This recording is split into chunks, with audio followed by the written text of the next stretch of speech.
नमस्कार, स्वागत है आपका पीबीएन न्यूज में। मैं हूं शब। अब वक्त हो चुका है नॉन स्टॉप न्यूज का, तो आइए डालते हैं एक नजर। कोरोना वायरस के नए एक्स स्ट्रेन को लेकर महाराष्ट्र सरकार व केंद्र सरकार आमने सामने आती प्रतीत हो रही है। आपको बता दें कि राज्य सरकार ने बुधवार को देश में पहला एक्स स्ट्रेन का केस मुंबई में दर्ज किया। वहीं केंद्र ये मानने को तैयार नहीं है कि एक्स स्ट्रेन ओमिक्रॉन का नया रूप है।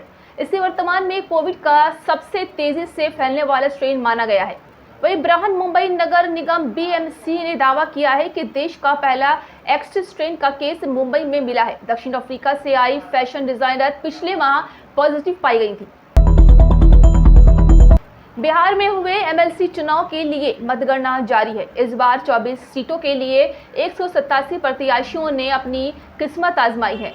वहीं 24 सीटों पर 4 अप्रैल को वोटिंग हुई। एनडीए से जेडीयू 11 और बीजेपी 12 सीटों पर लड़ रही है। सपा के राष्ट्रीय अध्यक्ष अखिलेश यादव ने कन्नौज में चाचा शिवपाल सिंह यादव की नाराजगी का कारण पूछने पर कुछ देर तक चुप्पी साधने के बाद कहा है कि लोकतंत्र की भाजपा सीरियल किलर है। उन्होंने कहा है कि पारिवारिक सवालों के जवाब देने का भी समय नहीं है।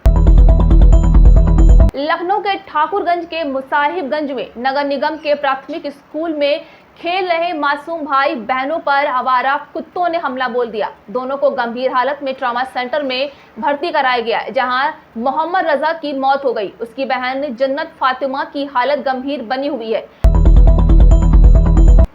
सड़कों पर बवाल, पेट्रोल के लगातार बढ़ते दामों और महंगे होते टोल की वजह से हो रहा है। ये वीडियो दक्षिण अमेरिका देश के पेरू से आए हैं, जिसमें प्रदर्शनकारी पुलिस पर पत्थरबाजी कर रहे हैं और रास्ते रोक रहे हैं। राष्ट्रपति पेड्रो कैस्टिलो ने देशव्यापी प्रदर्शन रोकने के लिए कर्फ्यू का ऐलान भी किया था। इसके बाद एक दिन में हिंसा काफी भड़क गई।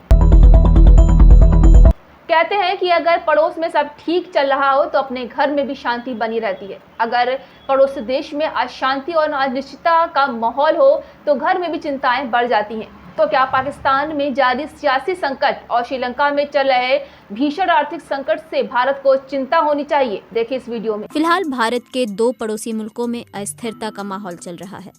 एक तरफ पाकिस्तान में सियासी संकट है तो दूसरी तरफ श्रीलंका भीषण आर्थिक संकट और आपातकाल का सामना कर रहा है।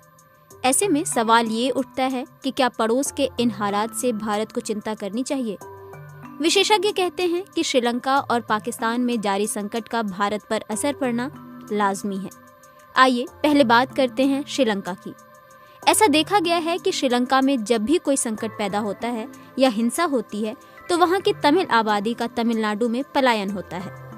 श्रीलंका में दशकों तक जारी रहे गृह युद्ध के दौरान हमने देखा है कि श्रीलंका के लाखों तमिल भाषी लोगों ने भारत आकर शरण ली। श्रीलंका में भारी बेरोजगारी और आर्थिक संकट गहराने के बाद से वहां के तमिल नागरिक एक बार फिर भारत की ओर पलायन कर रहे हैं। 22 मार्च को तमिलनाडु के रामेश्वरम तट पर 2 जत्थों में आए 16 श्रीलंकाई तमिल इसका एक उदाहरण है। चलिए अब बात करते हैं पाकिस्तान में चल रहे सियासी संकट के भारत पर असर की।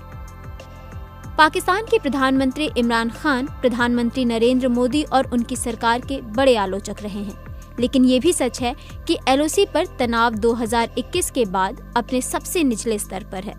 भारत के राजनीतिक विश्लेषकों के मुताबिक पाकिस्तानी सेना इस्लामाबाद में एक नई सरकार आने पर कश्मीर में सफल संघर्ष विराम के निर्माण के लिए दबाव डाल सकती है। पाकिस्तान इस समय राजनीतिक उथल-पुथल के दौर से गुजर रहा है। पीएम इमरान खान ने संसद भंग करने के बाद नए सिरे से चुनाव कराने की मांग की है। विपक्ष ने इस कदम को देशद्रोह बताया है। टीवी सीरियल के सबसे हॉट स्टार कहे जाने वाले अभिनेता विवियन डेसेना अगर एक अभिनेता न होते तो क्या होते? आपको बता दें कि 31 वर्षीय अभिनेता जिन्होंने 10 साल की उम्र से फुटबॉल खेलना सीखा था, अपने स्कूल और कॉलेज के दिनों में कई पुरस्कार जीत चुके हैं। हालांकि उस समय देश में खेलों की स्थिति अच्छी नहीं होने के कारण विवियन को अपने सपने को पीछे छोड़ना पड़ा। विवियन कहते हैं कि मैं करियर के तौर पर फुटबॉल को चुनना चाहता था। उन्होंने कहा है कि मेरे पापा के पास उस समय उतने साधन मौजूद नहीं थे, इसलिए मुझे अपने फुटबॉलर बनने के सपने को छोड़ना पड़ा। विवेन आज भी सप्ताह में 2 दिन फुटबॉल जरूर खेलते हैं। विवेन का कहना है कि जब खेल की बात आती है तो भारत आज भी क्रिकेट की तरफ सबसे ज्यादा ध्यान देता है।